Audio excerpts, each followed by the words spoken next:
Session 13 of Active Listening Mastery. 15 Practical Lessons for Better Communication. Listening across different cultures and communication styles. Have you ever walked away from a conversation thinking, why was that person so rude? Only to later discover that they were not trying to be rude at all. Or perhaps someone seemed distant, indirect, overly emotional, too quiet, or too blunt, and you assumed you understood their personality after only a few minutes. This is one of the most common communication mistakes we make. We often judge another person's communication style using our own communication style as the standard. But people do not all communicate in the same way. The way someone expresses disagreement, respect, emotion, confidence, uncertainty, or interest can be influenced by culture, language, family, personality, professional environment, social expectations, and personal experience. A person who communicates differently from you is not automatically a poor communicator. They may simply be communicating according to a different set of habits and expectations. The problem is not difference itself. The problem is what happens when we misunderstand difference. In this session, we will answer an important question. How can you understand people whose communication style is different from yours? The answer begins with one essential skill: replacing judgment with curiosity. Imagine a workplace meeting. Daniel presents an idea and immediately asks the team, "What do you think? Please be honest." Sarah quickly says, "I disagree. I think the plan has a serious weakness." Daniel appreciates the direct response. To him, clear disagreement is efficient and helpful.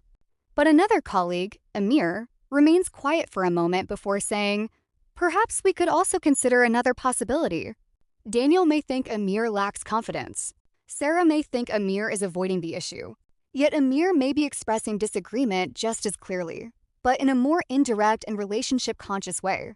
If Daniel only understands direct communication, he may completely miss what Amir is saying. This is where active listening becomes more than simply paying attention to words. It becomes the ability to understand meaning, even when meaning is expressed differently from the way you expect. One of the first mistakes to avoid is assuming that your communication style is neutral, normal, or universal. We all develop habits that feel natural to us. Some people value directness. Others value diplomacy. Some think silence means discomfort. Others see silence as a sign of reflection. Some people speak quickly because they are enthusiastic. Others pause carefully because they want to choose their words with precision. Neither style is automatically better. For example, a manager named Maria may ask her employee, "Can you finish this project by Friday?" The employee replies, "I will try my best." Maria may interpret that as agreement. But depending on the person and the communication context, "I will try my best" may actually mean, "I am not sure this deadline is realistic, but I do not want to reject you directly." If Maria listens only to the literal words, she may hear commitment. If she listens with curiosity, she may ask, "Do you think Friday is realistically possible, or are there challenges we should discuss?" That question creates understanding. The goal is not to become suspicious of every sentence. The goal is to recognize when your first interpretation may not be the only possible interpretation. This is especially important when people speak different languages or communicate in a second language. A person may sound unusually direct because they are translating from one language structure into another. Another person may sound hesitant because they are searching for the right words. Someone may not make eye contact in the way you expect. Someone else may use more formal language than you consider necessary. If you immediately interpret these differences as disrespect, dishonesty, weakness, or lack of intelligence, you may create a misunderstanding that never needed to exist. Instead, active listening asks you to pause before making a conclusion. You can silently tell yourself, "There may be another explanation." That simple thought can change the entire conversation. Consider a family situation. A young woman named Lena introduces her partner to an older relative. During dinner, the relative asks many personal questions about work, income, future plans, and family expectations. Lena may feel uncomfortable and think, why are they being so intrusive? But before reacting, she can consider another possibility. The relative may come from a communication environment where asking personal questions is a way of showing concern and interest. This does not mean Lena must answer every question. Personal boundaries still matter. But understanding intention can help her respond without immediately turning the interaction into conflict. She might say, I know you are asking because you care, but I prefer to keep some of those details private. This response protects her boundary while also recognizing that different communication habits do not always come from bad intentions. That brings us to another important principle. Understanding is not the same as agreeing. You can respect a communication style without adopting it yourself. You can recognize cultural or personal differences while still expressing your own needs. You can be curious without allowing disrespect. For example, if someone communicates indirectly and you genuinely need a clear answer, it is reasonable to ask for clarity. You might say, I want to make sure I understand correctly. Are you comfortable with this plan or do you have concerns? This is much better than saying, why can't you just say what you mean? The first response invites communication. The second response judges the person for being different. Active listening works best when questions are designed to discover meaning rather than prove that your interpretation is correct. Instead of asking, why are you being so quiet? You could ask, would you like some more time to think before sharing your thoughts?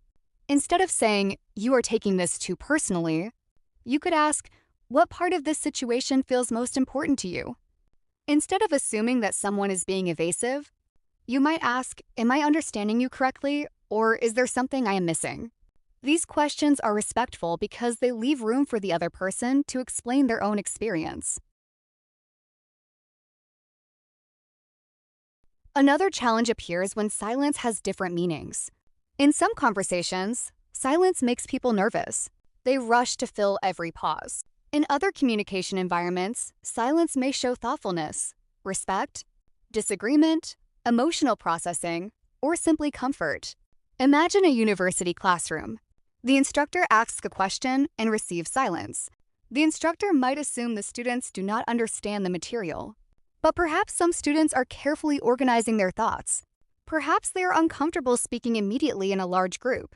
Perhaps they come from an educational environment where interrupting or quickly challenging a teacher was discouraged. A skilled listener does not immediately decide what silence means. Instead, the instructor might say, take a moment to think about it. You can share your answer when you are ready. This small change gives different communication styles room to exist. The same principle applies to emotional expression. Some people speak openly about their feelings. Others express care through actions rather than words. A person may not say, I am upset, but their tone, behavior, or withdrawal may communicate emotional discomfort. Another person may speak very openly and directly about their feelings. Problems arise when we assume that emotional expression must look like our own. A husband may think his wife is not concerned because she remains calm during a difficult discussion. A friend may assume another friend is angry because he speaks with intensity. A team leader may mistake a quiet employee for someone who does not care. Instead of labeling people, listen for patterns and ask respectful questions. You seem quieter than usual. Is something on your mind? I notice this issue seems important to you. What concerns you most? I may be reading this incorrectly. How are you feeling about the situation? These phrases are powerful because they acknowledge uncertainty. And uncertainty is not weakness in communication, it is honesty. One of the greatest dangers in cross-cultural and different-style communication is stereotyping. Learning that certain communication patterns may exist in different cultures can be useful. However, turning those patterns into fixed assumptions about individuals is not active listening. No culture is a personality test. You cannot understand an individual simply by knowing their nationality, language, age, or background.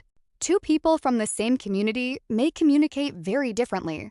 Personal experience, education, family dynamics, personality, and context all matter. So instead of thinking people from that culture are always indirect, think, I have noticed this person communicates indirectly in some situations. Let me understand what that means for them. The difference is enormous. The first statement places the person inside a stereotype. The second pays attention to the individual. This is why respectful curiosity is more useful than cultural guessing. You do not need to become an expert in every culture before speaking with someone. You simply need to become comfortable asking and checking. You might say, how do you prefer to receive feedback? Would you rather discuss this directly now, or would you like some time to think first? When you say you will consider it, should I understand that as a possibility, or do you have concerns you would like to discuss? These questions prevent misunderstandings before they become larger problems. Listening across communication differences also requires flexibility. If you always expect others to adapt completely to your style, conversations will become difficult. But flexibility does not mean abandoning your own personality. It means adjusting enough to make understanding easier. If someone needs more time to process, do not force an immediate answer. If someone prefers directness, avoid making them search through vague language for your real message. If a person is speaking in a second language, slow down and give them space. If you are unsure about meaning, summarize what you heard and invite correction. You might say, let me check that I understood you. You are concerned about the deadline, but you do not want the project to lose quality. Is that correct? This technique is especially useful because it does not pretend that misunderstanding is impossible. It actively creates an opportunity to repair misunderstanding. The deeper lesson is that good listening is not about hearing people in the way that is easiest for you. It is about creating enough space to understand people as they actually are. That may require patience. It may require humility. Sometimes it requires admitting, I thought I understood you, but I did not. That sentence can strengthen a relationship. In friendships, workplaces, classrooms, families, and relationships, people often feel frustrated not because others are intentionally ignoring them, but because both sides are using different expectations to interpret the same conversation. One person thinks honesty means directness. Another thinks honesty can also include tact. One person thinks engagement means speaking often. Another thinks engagement means listening carefully before speaking. One person sees silence as distance.